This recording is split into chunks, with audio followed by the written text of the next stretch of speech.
long as we're not being stupid and crazy. I don't always delete it, but technology is kind of out for me today, so Yeah. we're gonna just kind of see what happens here. So, okay.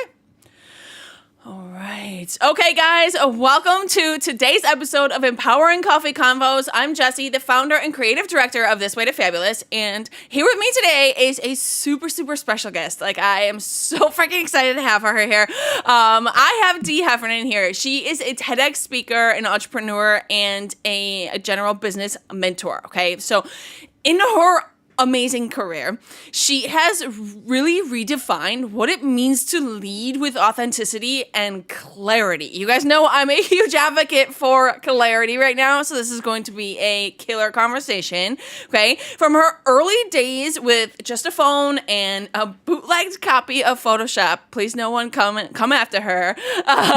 She partnered with leaders at startups and major corporations, and her journey truly is a testament to resilience and just the power of aligning your big ideas with purposeful action.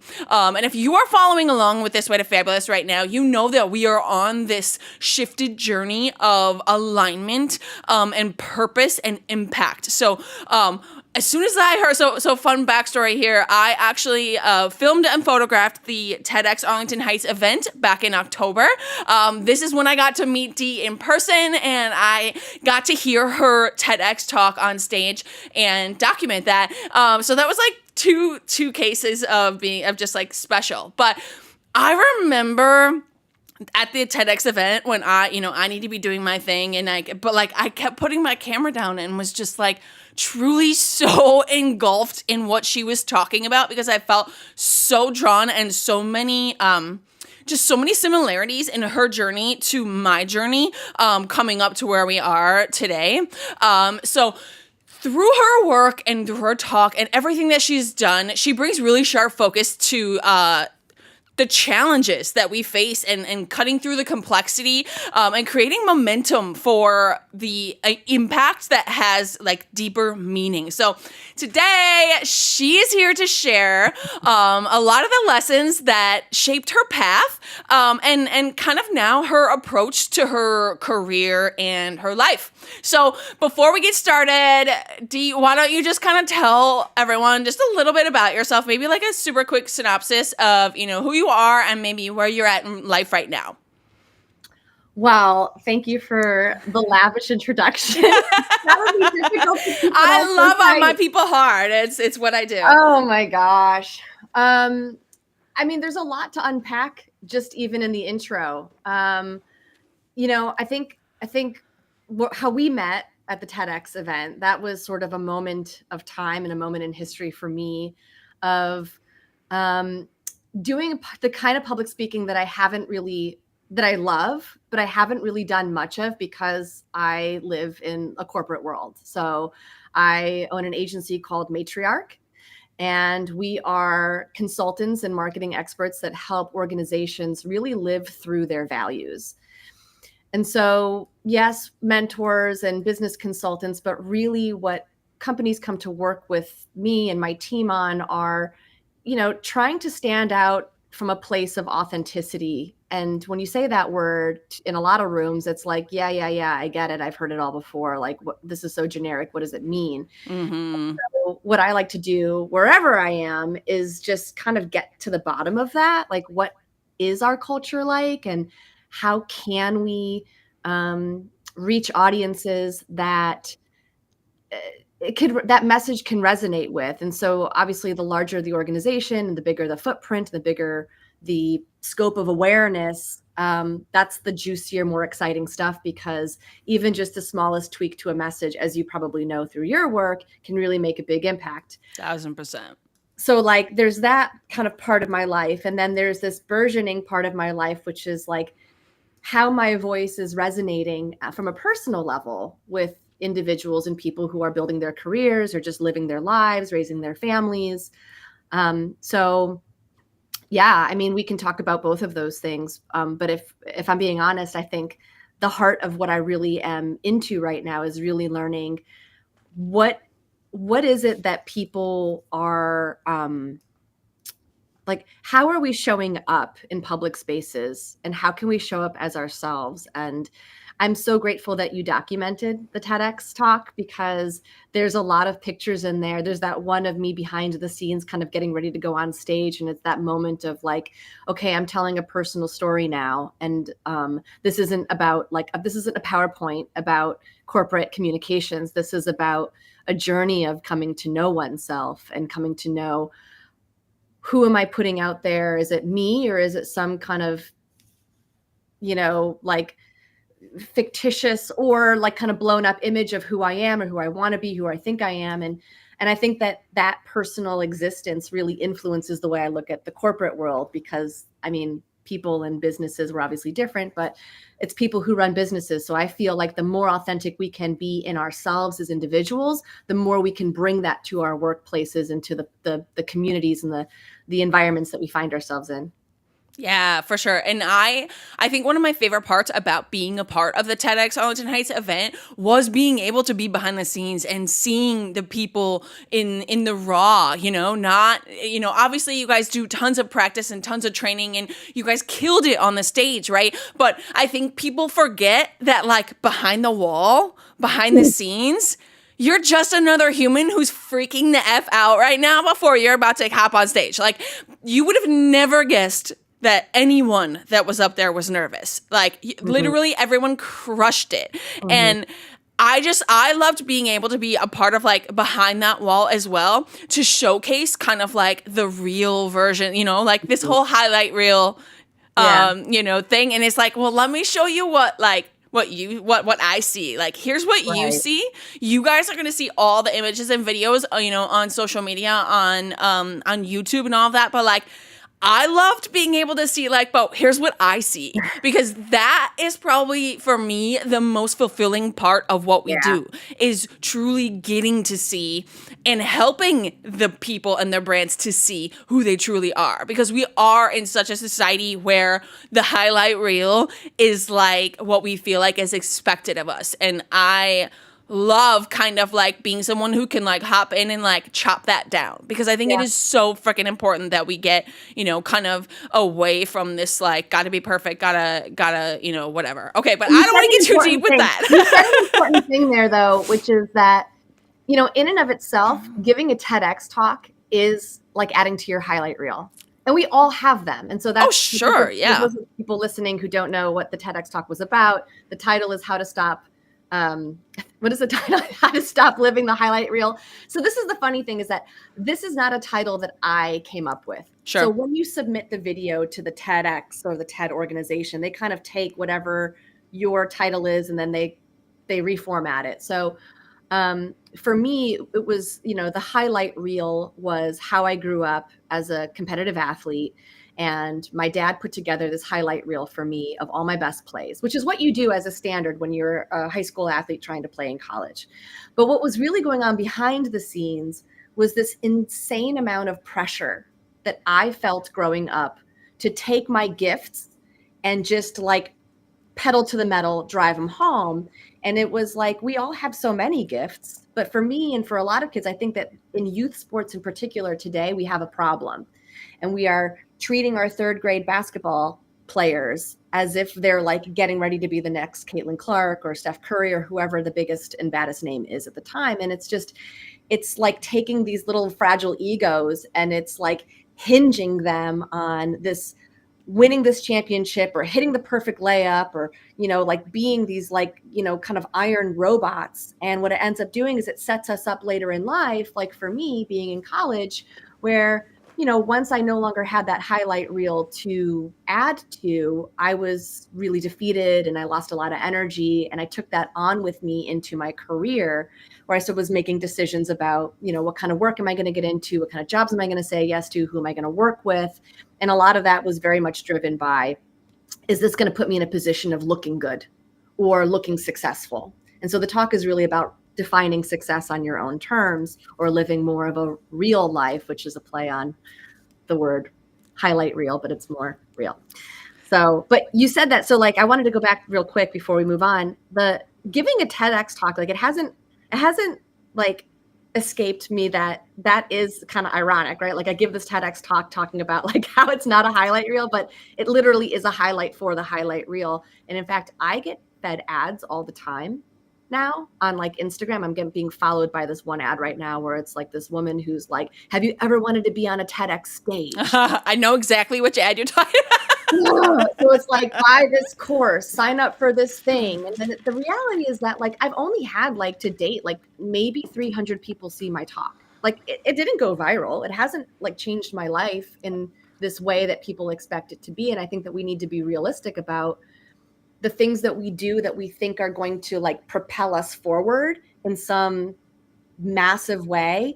It should be done from an intrinsic need. So like, I don't care if 5 people saw my talk. The 6 months that I spent going deep into myself and healing as a part of the process, you know, coming to terms with the relationship I had with my dad, who was my biggest cheerleader, but also my biggest critic, the relationship I have with myself and with seeking validation, you know, that was just invaluable. So my hope is that more people can obviously see it, but also I already feel complete with the process. And I think that is the point. If you're going to do a TEDx talk, don't do it because you think you're going to get famous. Do it because you feel the need internally to say something. Yes. Oh my God. I love that. I love that. Love that. Love that so much. And totally side topic, but like 3 different people asked me that day as I'm sweating and carrying like 5 cameras and like, you know, all these things, like 3 different people asked me that day, like, would you ever consider giving a TEDx talk? And I mean, that entire day I was like, God, no, like what? Like, no, like I'm here with cameras, like, you know, whatever. And then weeks later, I was at a networking event and it was kind of like this, speed dating of sorts for network for entrepreneurs and whatever. And one of the questions that you had to answer was, what could you give a TEDx talk about? And I was like, damn, like again, it's in the universe. 2 weeks later, another episode happened. And I was kind of like, all right, universe, I hear you. I will explore this, but I have no promises. Yeah. So it's really interesting to kind of hear you talk about that a little bit, because I do think it's important. It is not something that I feel like I want to do to go viral. I'm kind of anti-viral culture anyway. But what would you? What now that you've had time to think about it? I'm putting you on the spot. Well, we're live, so we got to be really careful about this. But so in short, like you said, like the titles obviously go through a lot of change and a lot of whatever. But it is essentially like in my head, it is stop trying to pivot and start evolving. Because I think there's a real stigma around the word pivot. I feel like pivot really insinuates that we have to take everything we have and leave it behind and go in another direction. Whereas evolving allows us to take the lessons that we've learned along the way, the hardships, the wins, the struggles, like literally take the things that serve us with us to the next location, but be able to dump the things that don't. And I think that pivoting really just insinuates a completely fresh start, and I hate that because so many people are so ready to like run away from all their hardships, is so ready to run away to like this magical place, and the reality is like that place doesn't exist if you don't take the things you learned from here with you. So thank you for coming to my TED Talk. Well, I think that's really smart because, you know, speaking of like things that we get served up ads, and you know, I know that your audience here is probably a lot of entrepreneurs, small business owners, solopreneurs, people who are kind of like trying to examine what their passions are and like kind of how they want, what is fulfillment for me. And so like naturally, you know, the algorithm is going to pick up on that and be like, okay, well, here's a million different ways that you can spend your money on a course or, you know, some kind of coaching. And like, I'm a big proponent of coaches. I'm a big proponent of having a community to help kind of pull that out, tease that out. But yeah, I think I went through an earlier stage in my life where I was like, I would just like throw the baby out with the bathwater. I'd be like, well, this isn't working. So I guess I'll just, and now I'm 41 and I have so much, I was like, wow, my career is now literally 20 years. Like I know. I was like updating my bio the other day and I was like, I don't want to change this number. And I'm like really embracing that because there is a lot. Everybody, even if someone has been, you know, a stay-at-home parent for the last 20 years, and their kids are now, leaving, getting into high school, or like my own are high school, and I'm still have one in elementary school. But like, you start to think and wonder, like, well, what now? What? And like, what did my experience add up to? What am I qualified for? Which is, again, what I think is the danger of having like a highlight reel existence. Yeah.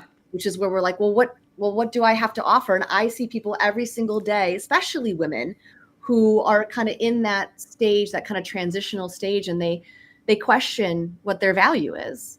And I'm like, wow, well, I can see a million ways that you can add a laser focus of value in this particular area. So that's kind of what my vision is for Matriarch, is actually, and I call it a collective, because as someone who has been very fluid in my own career, at least that's what has been the most powerful place for me to be in. I am constantly looking for people, in particular women, but also some men who love a strong female lead, but also are just like kind of broader scoped in the way they think. Like, I want to bring those points of views in, because you never know where that's going to add insight or a unique perspective to something that just needs to be shaken up a little bit.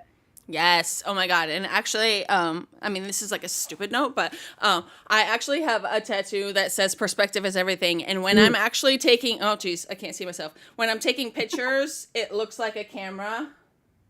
Yeah. Like, it looks like a camera when I'm shooting, but when it's like horizontal, it says perspective is everything. And I think perspective is the number one tool that I have honed in on in my tool belt of like how to move forward through any situation, is being able to kind of like take a step back and look at it from a different perspective, or ask someone specifically in a different perspective to help me learn, to help me grow in that moment. So I love that you said that, because perspective is one of my favorite freaking things.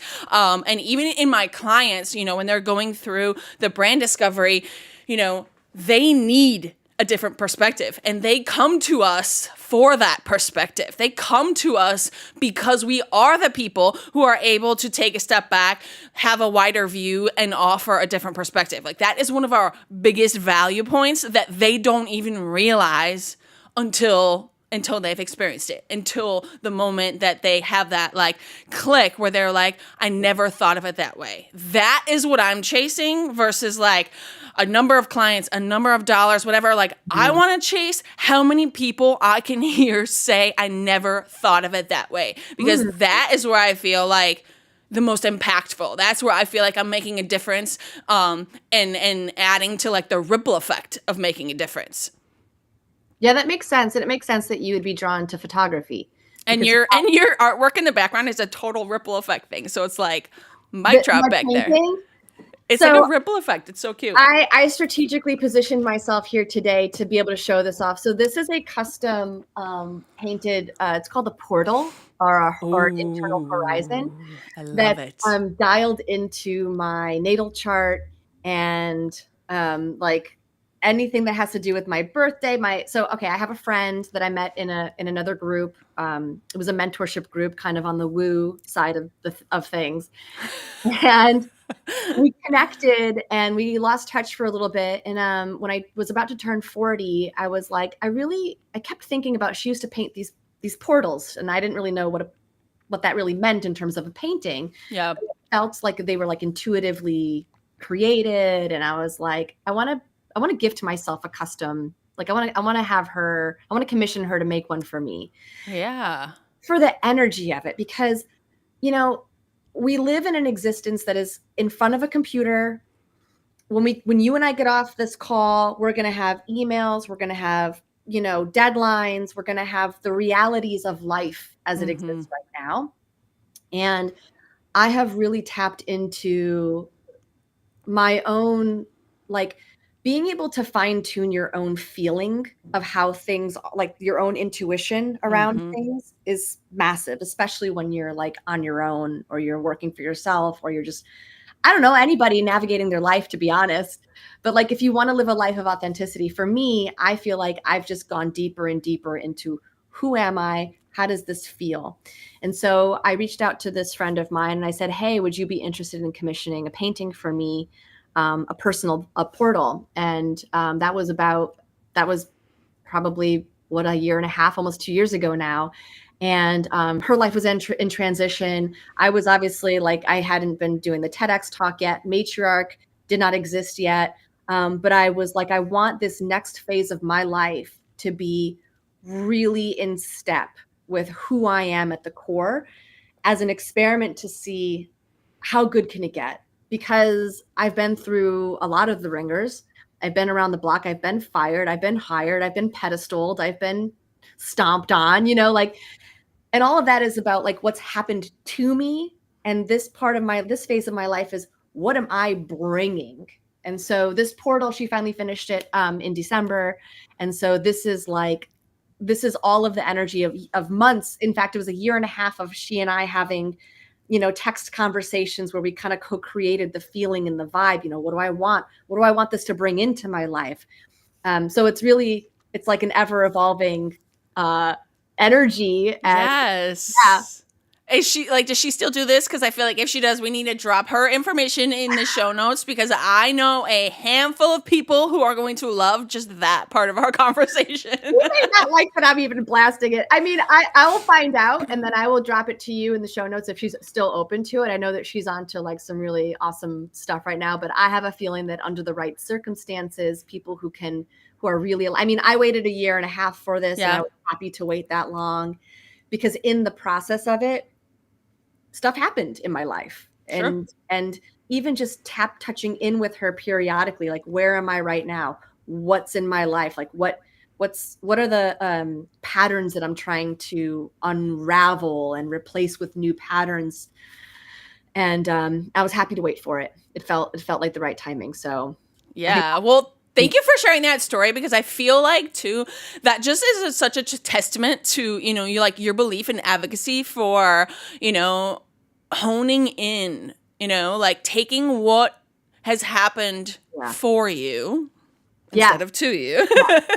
Take all these things that have happened in your life and utilize them for like, how did they work for you and what are they helping you bring into the next phase? That for me is like a full on, like real life definition of this whole idea of evolving versus pivoting. Because had you just left all of that behind, like literally all of it, left it all behind and made a hard right, you would not be where you are or who you are right now, because you left the good stuff, even though it sucked and it felt like the bad stuff at the time. Yeah. The bad stuff turns into the good stuff and turns into, kind of what we evolve into. So thank you for sharing that. That was amazing. I love hearing that. I think that's super, super cool.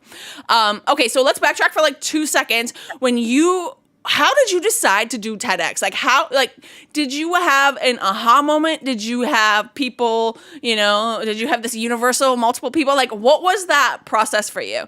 So I was invited to apply by one of the curators of the event, who at the time was just kind of an acquaintance of mine who had been following me on LinkedIn, which is where I do the majority of my writing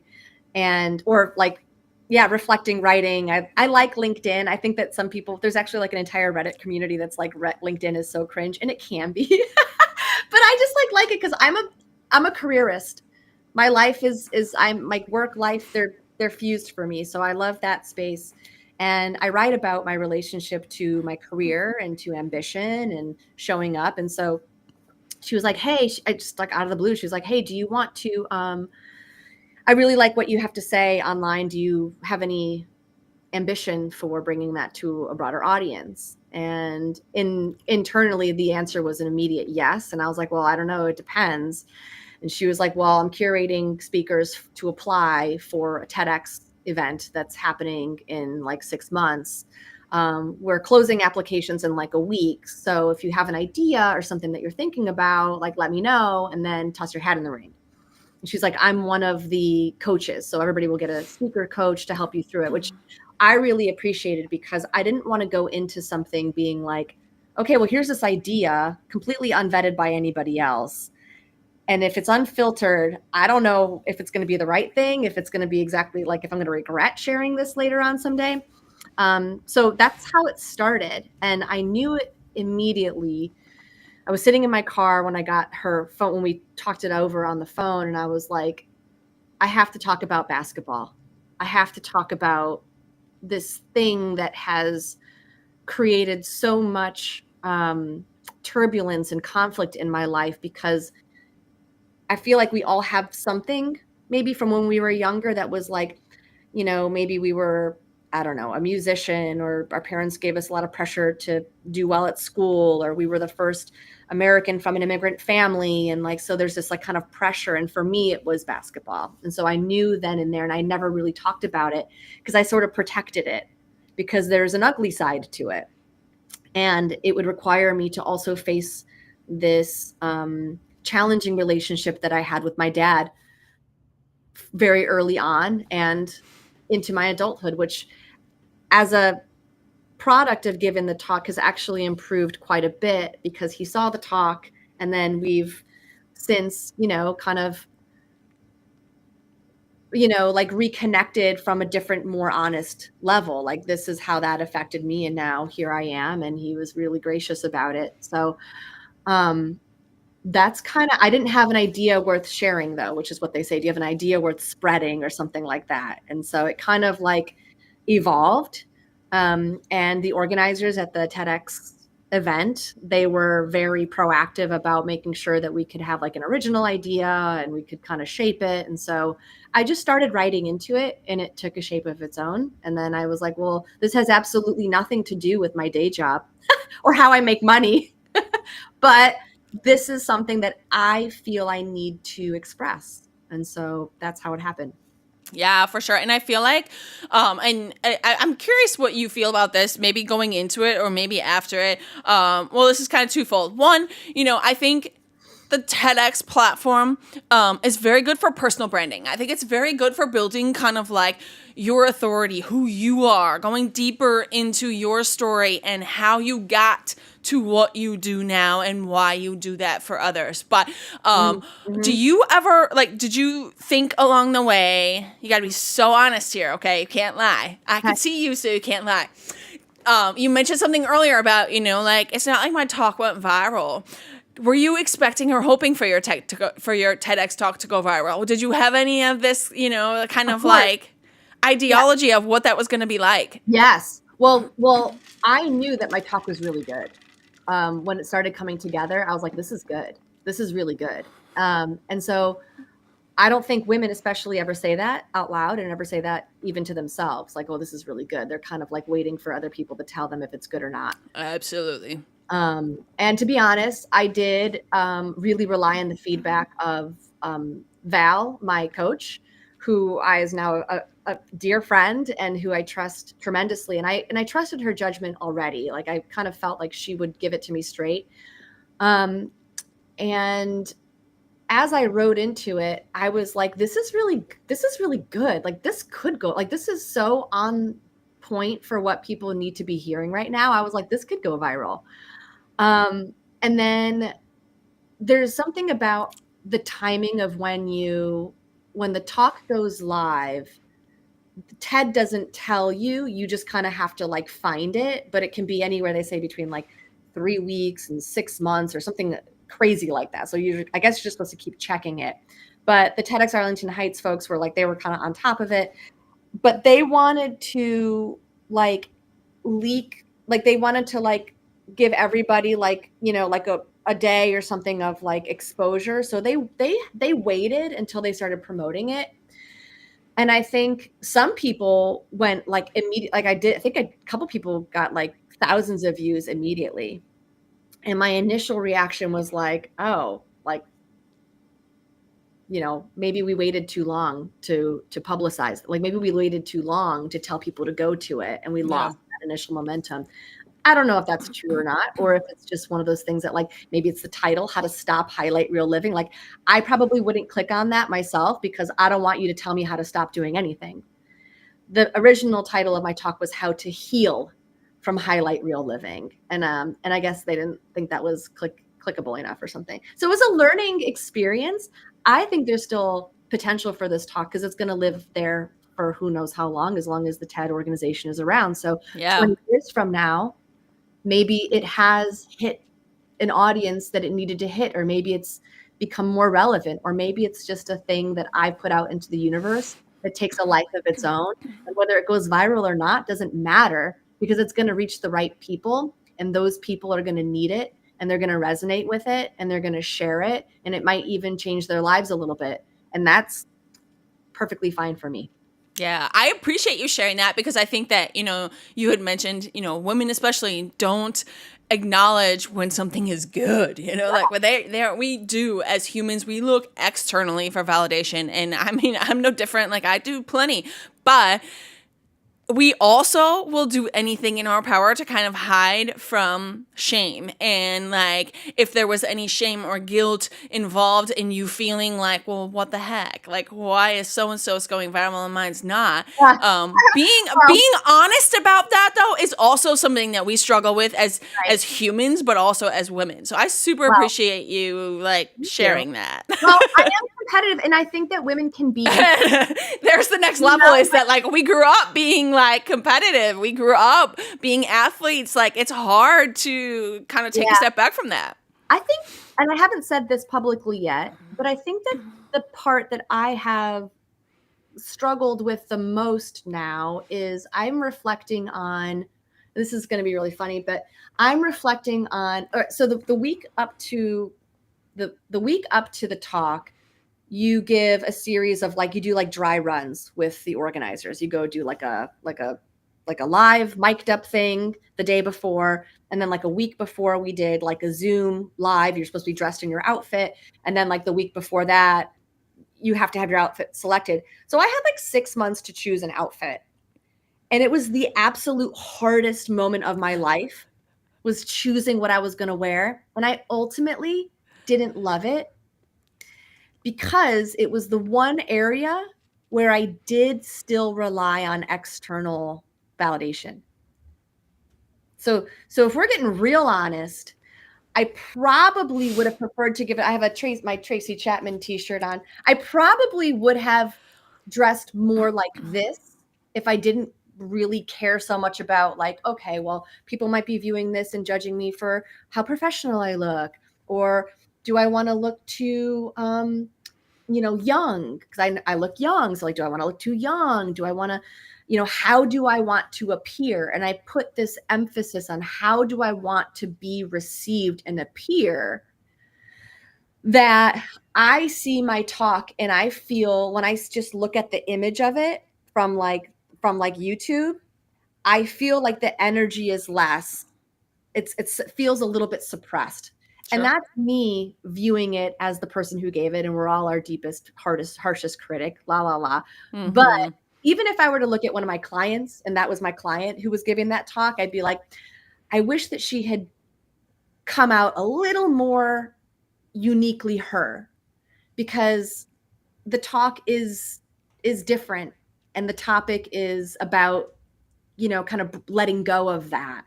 And so I think the biggest lesson that I'm processing now is accepting and having compassion for myself for making that kind of decision. I still looked amazing. I'm not gonna, I was gonna say, I actually freaking loved your outfit.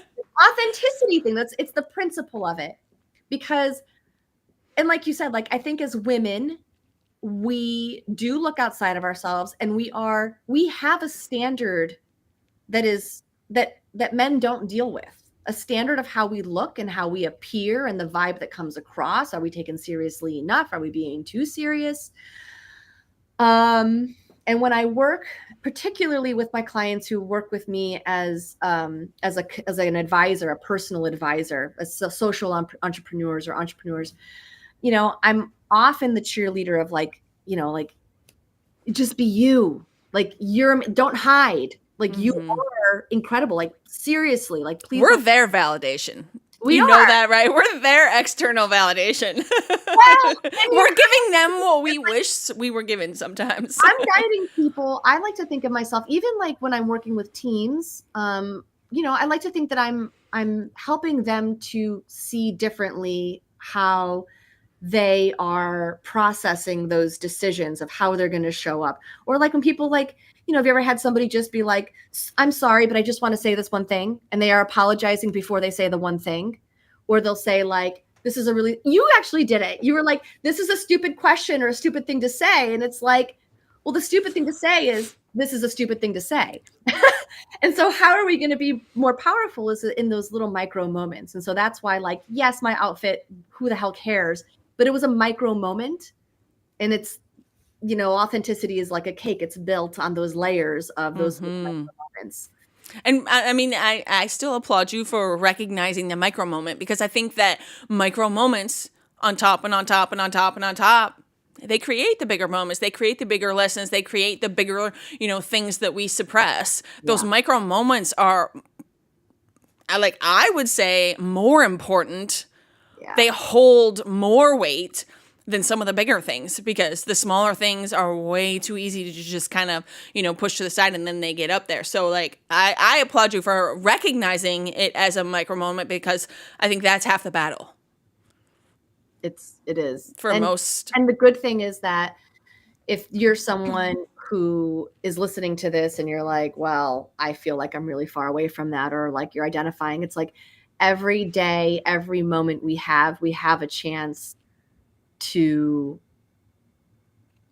be that person, to allow that confidence to come through, to say something that might ruffle some feathers, but to still be yourself and still be, it's okay to be happy and confident and powerful at the same time. And it's also okay to be soft all at the same time. And I think that's the biggest lesson. Yes, for sure. And so let's kind of backtrack a little bit. Let's kind of steer away from TEDx for a little bit. So I want to know a little bit more about the journey to like how you got here right now. How did you get to this mindset shift? How did you get to this place where, things just felt different? You thought different, you approached different, you moved forward different. Like, tell me a little bit about that journey and kind of like that shift. So I'm a gay woman.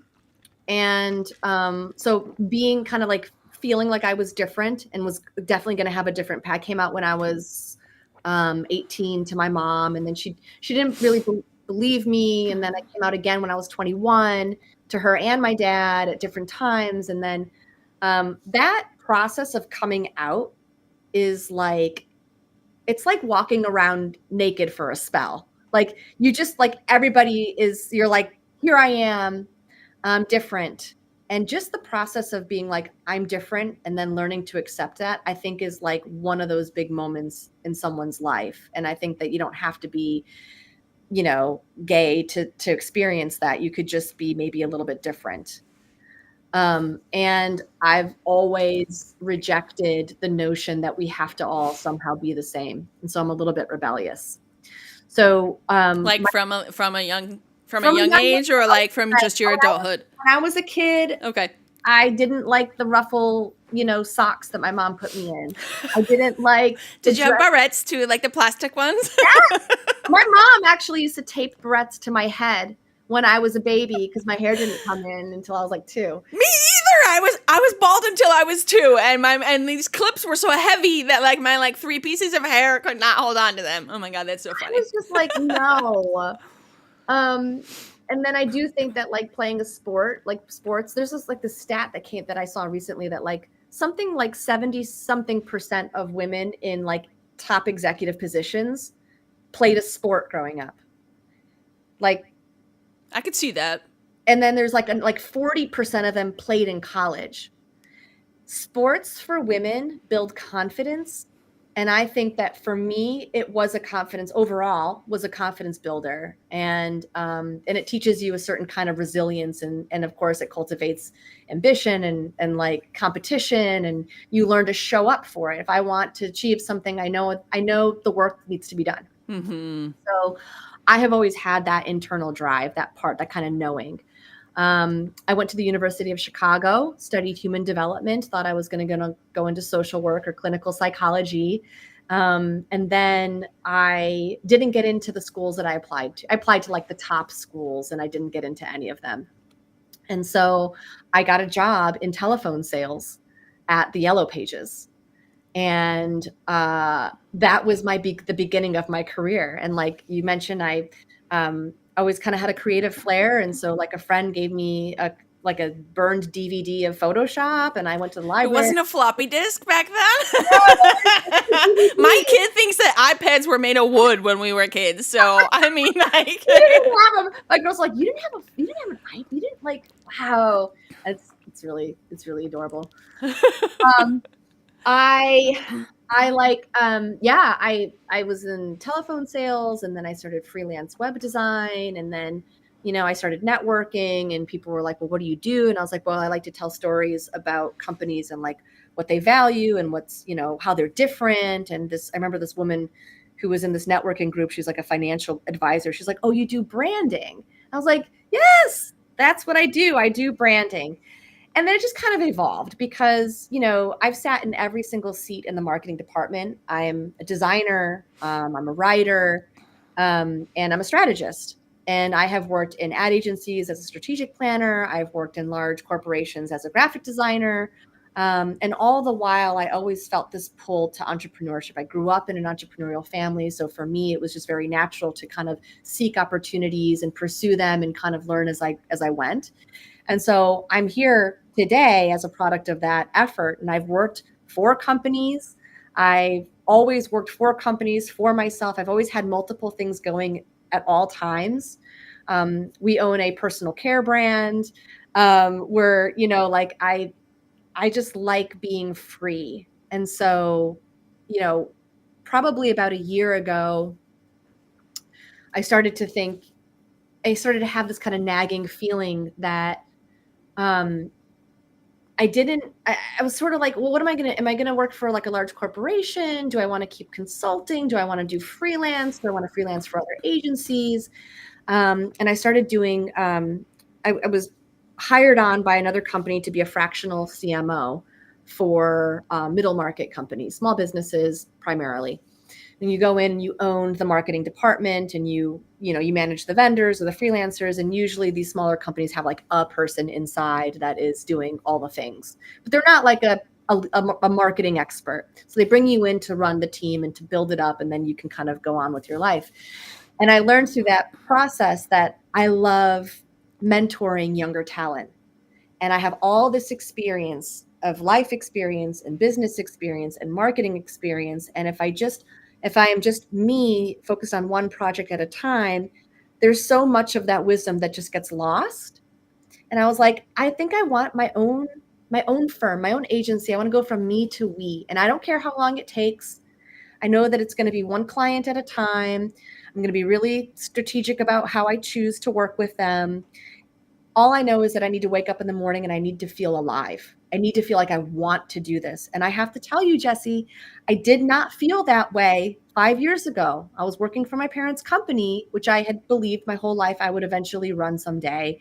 And we mutually agreed that it wasn't the path we were going to take together, but it was cataclysmic in my life. And it upended everything. My whole career was built toward this one goal.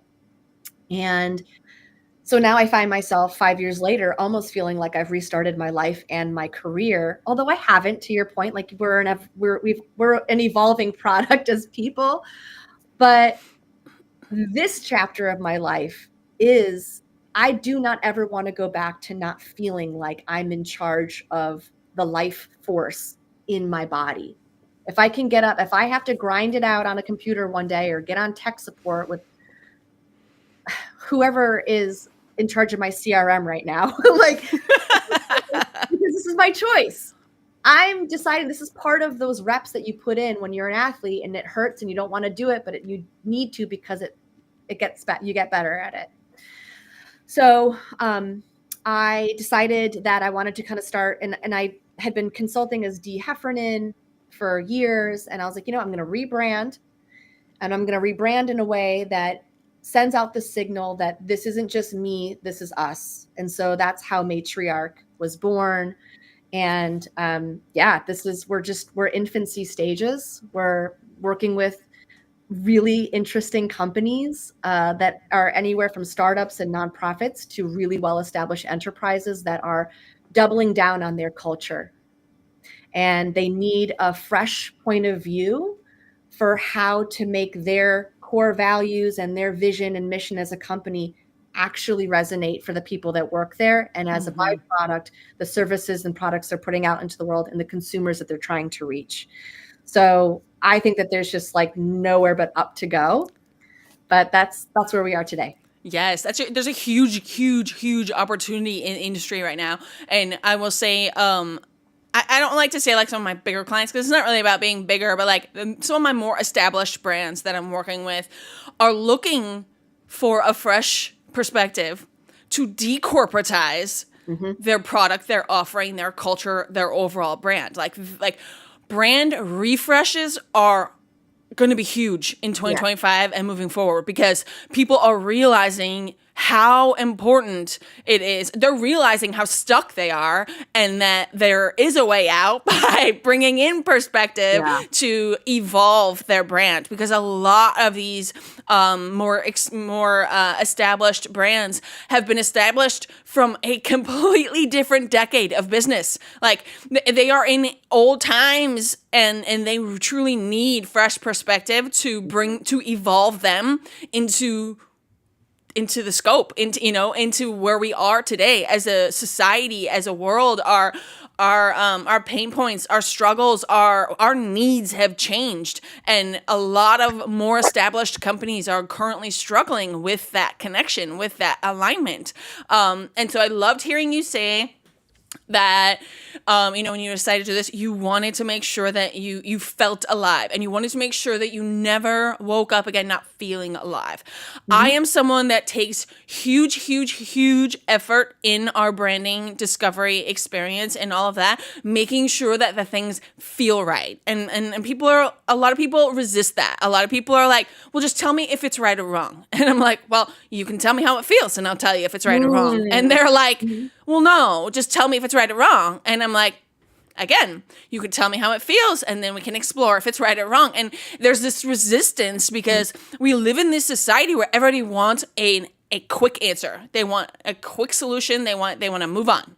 We live in an Amazon Prime world, right? Like we can get the soap we need to take a shower in like 4 hours if we really wanted to without having to leave the house, especially on a day like today because it's like -9 in Chicago and I'm sitting here in my warm leopard snuggie, but like there is just this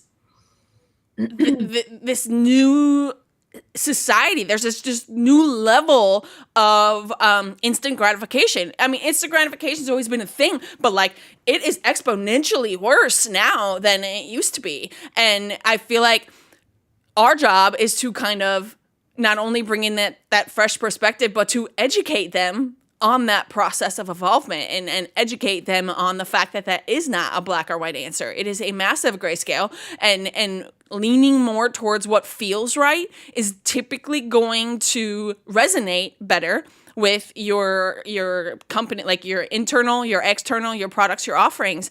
And I'm glad that you opened up that conversation because I feel like I was maybe the only one that was like, man, is it just me or is like everyone trying to decorporatize right now? Like it really seems like they are. Well, it's interesting. I haven't heard the term decorporatize, but I am really interested in this topic because, in the corporate world right now, and in our world in general right now, especially in America, the topic of DEI has been really hot. And DEI is like the child of a corporate process to kind of answer the challenge of, why do we have only a certain type of person in leadership positions? And what I'm seeing and what I'm starting to predict is that, as DEI breaks away as a term and as a brand, like just the DEI, you say it now and people are like, oh, like it's trending. Meta dropped it, Costco's in, Amazon dropped it. Like, there's all these companies that are like, our government is like there's so much that is happening. And I feel like DEI we have to be sensitive with the realities at the corporate level. And that's something that I like to coach even like junior staff or people who are like really idealistic or really passionate about, here's the process, like if you want to be the company of the future, we have to go through this process, and like you really have to kind of let go. No one in corporate wants to hear that. No. Corporate wants to hear, how can we retain our employees, top talent? How can we attract people to come to our company? And how can we get the most out of the people that work here? That's the language that they need to hear. DEI, even though DEI could potentially be an answer, like one of the kind of answers to that, it's no longer popular. It's not resonating. And to be honest, a lot of the programs that went in, or a lot of people that were appointed into these like newly created roles as like chief diversity, equity, inclusion officer, like they didn't really even know how to define their role either. And there came this conflict between the idealists who are rightfully so promoting diversity, equity, inclusion as like core to evolving company culture and business in general, and the actual corporate leaders who are focused exclusively on the bottom line, as they have to be.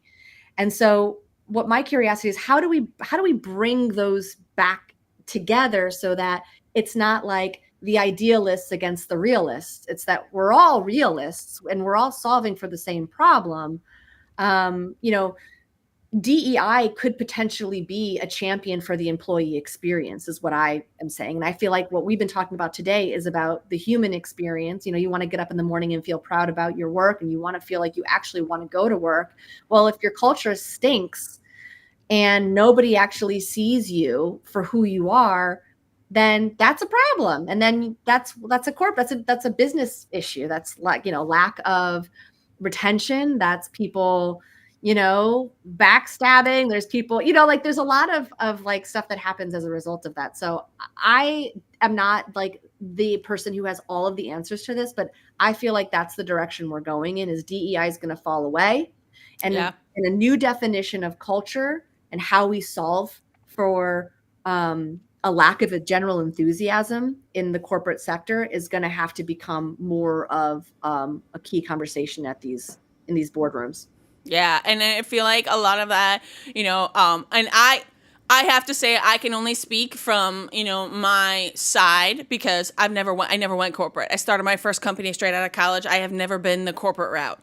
And I feel like there is a lack of general, like you said, like general worth, feeling like if you are one person in 1,000-person corporation, like you're just another ant in the anthill that day. You really have no input, you have no value, you have no, whatever. And I feel like a lot of the things I'm hearing from these more established companies that are feeling like they want to decorporatize is that like they're feeling like they know their employees feel that way. They know that, and like you said, a lot of that, the answer is updating the culture. The answer is, building a platform where everyone's perspective is worth something. Not to say that any one person, obviously someone's going to be the executive decision maker, but in bringing this together, it's going to have to be allowing perspective to exist and respecting the perspective that exists, because like you said, idealist or realist, you're all trying to solve the same problem. And if we could just kind of all collectively respect all of the perspectives and maybe actually even be interested in the perspectives, we may come down to a better solution where everybody feels valued. Which also comes down to the individual needs to be responsible for their own voice. Yep. And I am in these Zoom calls, and a lot of time people or teams, and they're like afraid to speak up, but then you get off the call and everyone's complaining. Yep.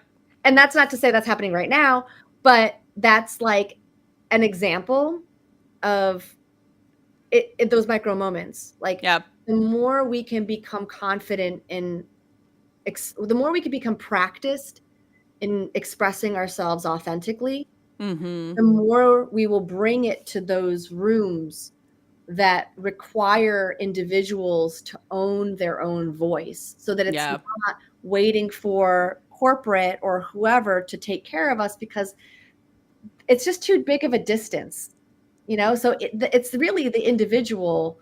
I think that's, I know that we're getting kind of toward the end of our time here, but I think that's what it really comes down to, is the individual power, and strength of character and belief and trust in oneself, that we can show up and have value, and we are of value merely by being present.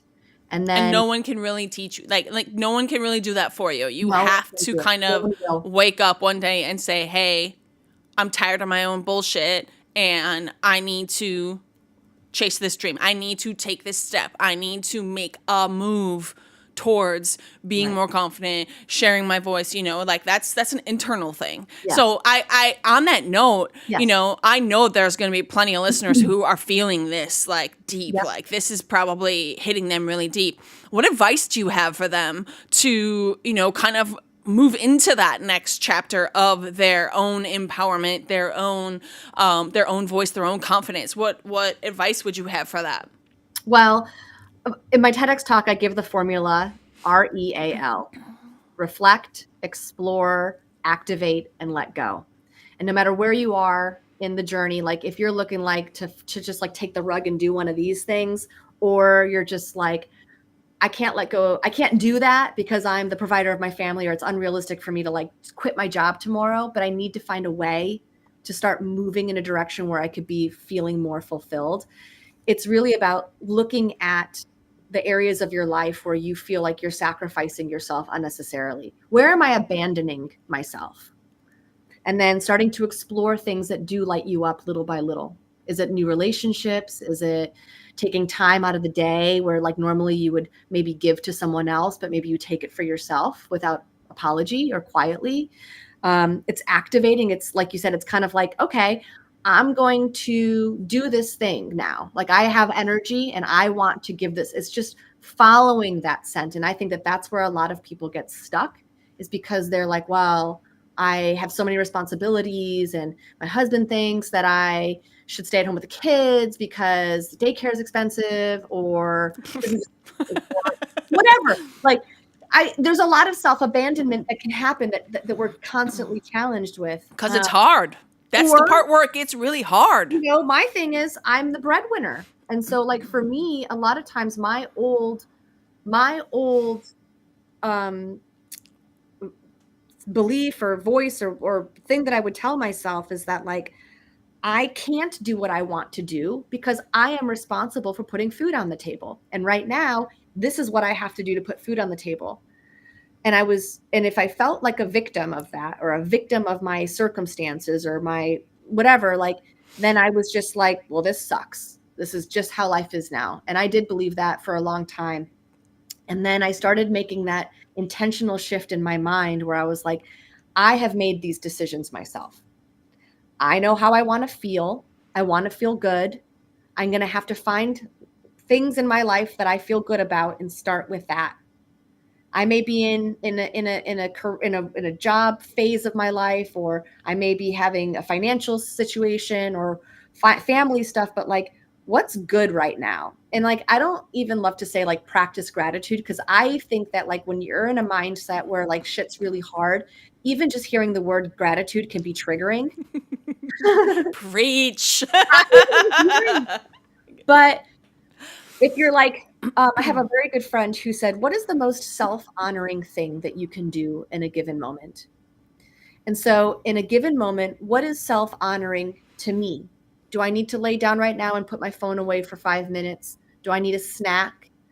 Do I need to creative writing? That's the first thing we do around here in this household. Who needs a snack? Do I need Everybody's to getting out of hand here. Who needs a snack? put on my headphones and get some work done and listen to my favorite podcast? Like, I think that we need to trust ourselves more. I really do. I think that we're kind of like we kind of get into this learned helpless kind of victim mentality. And I was the champion of that mentality, so I can speak to it. But like, I think that we need to stop being a victim of our own lives. And we have to decide that we want to feel better. And it starts there.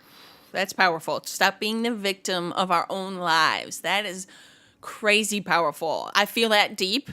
I feel that deep from like younger seasons of myself. I feel that deep in the season that I'm in. I feel that deep on so many levels because truly the only way out is through. The only, like Yeah. face it until you make it. Stop faking it. Stop, this whole fake it till you make it mentality too has really kind of triggered this whole like, well, if I just put it up like this, they'll think I'm doing fine. Like, boom, again, you're building this fake ass highlight reel and like face it till you make it. Yeah. Keep taking steps. Even if those steps are forwards, they are going to continue to move the needle. 100%. 100%. Like I love that you said that's hit me real deep. Woo! That's gonna stay with me today, Dee. Like that's gonna stay with me. You and me both.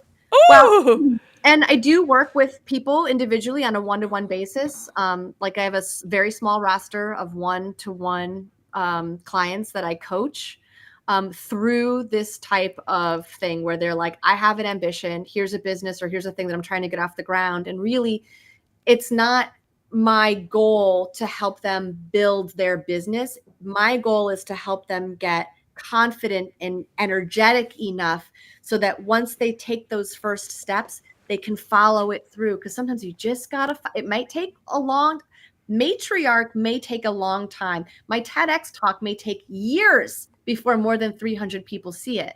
But I feel alive. And because I feel that, I know that it's right. I know that whatever I'm doing is right because I'm alive and I'm alert and I'm not where I want to be right now yet, but I know it's coming.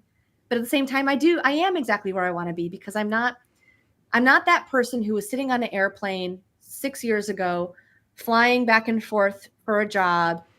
And a woman next to me goes, on a scale of 1 to 10, how much do you like your work right now? And I was like, 5. And I was being generous. It was like, really? Random lady for the win. Damn. Like, really? And I was like, yeah. And then I didn't talk to her for the rest of the flight because that really annoyed me. But I'm not, I don't know. Let's have this interview again in another year, in another 5 years and see where we are. And I'm starting to zoom out. We got to zoom out because 5 years ago, I would have been like, this is it. This is my life. This is the end. And now I'm 40 and I'm like, this is my life and this is the beginning. Yeah. And in 5 years from now, I hope that I'm saying the same exact thing. And if we're all lucky, we've got a lot of life ahead of us. And so we just need to zoom out, take the pressure off, and just take one step at a time. Yes, I love that. I feel that so, so deeply because there are times where I really don't like to think back to 5 years ago or 10 years ago. Like 5 years ago was really fucking hard. 6 years ago-ish was like really fucking hard. And I have to, I've been sharing that story a lot more now on other podcasts and stuff. And you have to own it in order to move through it. You can't just keep whatever. Like you have to own it. You have to own it for what it was and for what it brought you. Yeah, it brought you tears. It brought you pain. It brought you that. But like, it also brought you perspective. It brought you drive. It brought you resilience. It brought you back. Right. So I love that you said that. And I had something else I was going to say to that, but I totally forgot because you're hitting me so deep. Oh, I know what it was. Boop, boop, boop, boop, boop. I'm going to go schedule our podcast for a year from now. Yeah, exactly. All right. So as we wrap this up, one thing that you said in the very beginning that, I think is one reason why I just knew you were perfect to come on this podcast is that, a lot of your talk is actually about redefining what it means to be successful, what successful means to you. And so the burning question I ask everyone, because it was the basis behind starting this podcast, Redefining Fabulous was all about redefining what it is that makes us us, what makes us successful, what makes us fabulous, right? And so I gotta know, what does success mean to you? What does that word or the term being successful mean to you? I think it's a feeling. I think now I know we're meant for each other. I think success is a feeling, and I think it's also a realization that there are infinite ways to there are infinite places to put our focus and our energy.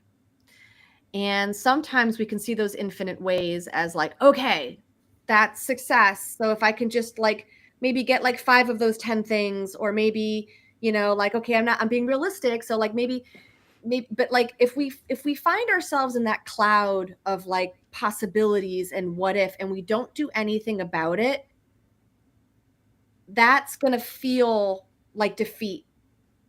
And so, but it might also feel like it might also turn into distraction, numbing, the things that like we'll find ourselves doing when like the pursuit of success feels overwhelming. So it's a feeling. If it's feeling overwhelming, then we need to take a step back and take inventory, take stock of what in my life do I need to address right now? What steps can I take today to reduce that overwhelm so that I'm pursuing something that it's realistic for me right now. And then when you're pursuing in that way, the feeling of satisfaction for, screw it, acing a meeting or not losing your shit when your kid triggered you, like that's a feeling of success. And so for me, yeah, success is a feeling. And it's also realizing that like, you'll never, ever possibly be able to see or achieve all of the things that are possibly ways to be successful. Success is 100% a personal endeavor, and no 2 measures of success are going to ever be the same if you're doing it right. Yes. Oh, I love that. Okay, I got it. Oh, I remember what my side question was. Your real method, or your what did you call it? Real is like it's an acronym, but it's like a method. Yeah. You called it. Is there a worksheet for that? If there's not, there should be. Yeah. Because like as you're saying that, I'm like, ooh, I want to write this down. I want to like answer this question. Like, is there a worksheet for someone to work through that? There can be. There should be. There can be. Send it to me first, okay? I will. Absolutely. Awesome. Dee, wow. Thank you so much for coming on here today. And, I remember coming up to you after the event and was like, okay, girl, I know this is really random. I probably apologized. Like you said, like, I know this is really random. I'm sorry. I know you have a lot of people trying to talk to you, but like, I gotta just like ask, like, I would love to talk to you.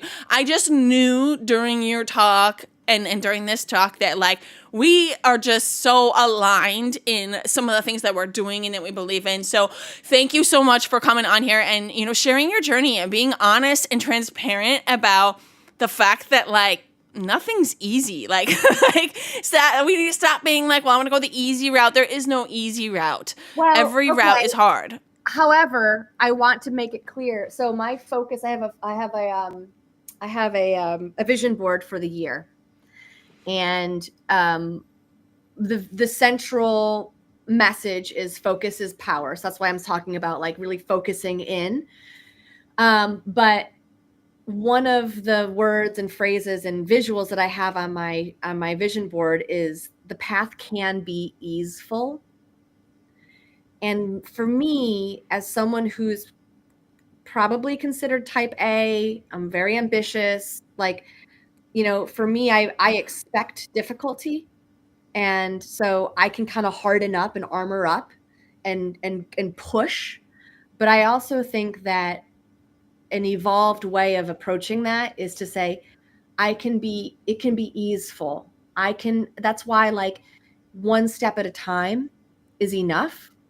It's about not abandoning the self in the process. So if you want to go like, bam, like pedal to the metal, like I'm kind of in that phase this month, like let's go. But there's also going to be times where it's like, I shouldn't have to grind so hard. I don't have to beg for the work. I don't have to beg for the attention. So thank you for having me and inviting me, because I'm always delighted to see what comes of these types of conversations. You never know what's going to happen. And that surprise is the easeful part. Yeah. I love that. I love that you shared that. I love that. Thank you for that. That's amazing. Okay, so this has all just been super amazing. And I know that there are a lot of things that you spoke about and have gone through that I know that my audience is going to resonate with. So if someone is listening and they are like, OMG, sorry, but I really need Dee's information because, like, sorry, I really need to talk to her. That's how they're going to be, because if I apologize like that, so does my community, unfortunately. We're working on it. How can they get in touch with you? What is the best way to, kind of reach out? So they can come to me through a couple of different ways. I'm sure you'll have it in the show notes. I have a personal website, deeheffernan.com, which is the hub of all of the things that I have going on right now. You can book me to speak at an event. You can chat with me. We can have like a 30-minute discovery chat if someone wants to work with me one-to-one, or they want to explore what an advisor or coaching or engagement looks like. You can also come to matriarch.co. That is our consulting website. So if you are a brand leader or a business owner and you're curious to see what Matriarch can do for your company, you can also find us and find me there. Amazing. Yes, as she said, I will leave all of the goods in the show notes. I am so grateful for being a part of the TEDx Arlington Heights event, getting to meet you, getting to you said something earlier about your face being, plastered on the, like your face being plastered. It was more of a metaphor, but I was like, but your face literally was large and plastered on the wall. All right, Dee, thank you so much. Thank you guys for tuning in. I hope you guys enjoyed. Let us know in the comments, what did you take away from this episode? Until next time, keep pushing, keep dreaming, and keep on redefining fabulous.